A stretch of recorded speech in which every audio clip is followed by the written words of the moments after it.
এবং ডিউডেনামে দেখা যাচ্ছে ডিউডেনামের দ্বিতীয় অংশে অনেকগুলো আলসার এভাবে থরে থরে সাজিয়ে রাখা হয়েছে মনে হচ্ছে।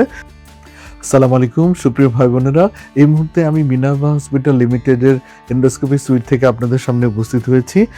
এইমাত্র 3জন ভদ্রলোকের এন্ডোস্কোপি সম্পন্ন করলাম। তাদের এন্ডোস্কোপি রিপোর্টে যা পেলাম তা একটু আপনাদের সামনে উপস্থাপন করছি। এখানে 20 বছর বয়সী তরুণের এন্ডোস্কোপি করেছি। তার রিপোর্টই ছিল ভালো, তার রিপোর্টে কোনো সমস্যা ছিল না, কোনো ঘা, আলসার, টিউমার, ক্যান্সার, পলিপ বা কিছু পাওয়া যায়নি। তারটি সম্ভবত নন আলসার ডিসপেপসিয়া হবে।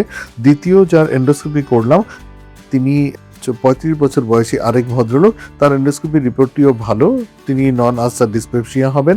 তৃতীয় যার এন্ডোস্কোপি করেছি তিনি 62 বছর বয়সী ভদ্রলোক, তার এন্ডোস্কোপিতে যেটি পেলাম সেটা হচ্ছে পাকস্থলীর নিচের অংশের অ্যান্ট্রামে অনেকগুলো ছোট ছোট ঘা আপনারা দেখতে পাচ্ছেন এবং ডিউডেনামে দেখা যাচ্ছে ডিউডেনামের দ্বিতীয় অংশে অনেকগুলো আলসার এভাবে থরে থরে সাজিয়ে রাখা হয়েছে মনে হচ্ছে। তো এই ডায়াগনোসিস হলো পেপটিক আলসার ডিজিজ। যেহেতু তার পাকস্থলীতে এবং ডিওডেনামে একই সাথে আলসার রয়েছে তাই একে পেপটিক আলসার ডিজিজ আমরা বলবো। এখানে যদি বড় করে আমরা চিত্রটি দেখাই সেখানে দেখা যাচ্ছে পাকস্থলীর নিচের অংশে অ্যান্ট্রামের আলসার আর ডিওডেনামের দ্বিতীয় অংশের বড় বড় আলসারগুলো। চলুন আমরা একটু দেখে নিই ভিডিও চিত্রে সেই আলসারগুলো দেখতে কেমন। আমরা ভিডিও চিত্রে দেখতে পাচ্ছি সেই আলসারগুলো।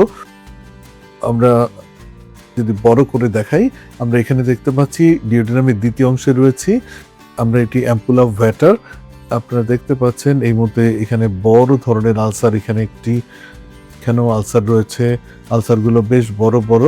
আর এখানেও অ্যান্ট্রামেও আলসার রয়েছে, থরে থরে সাজানো মনে হচ্ছে অনেকগুলো আলসার এখানে।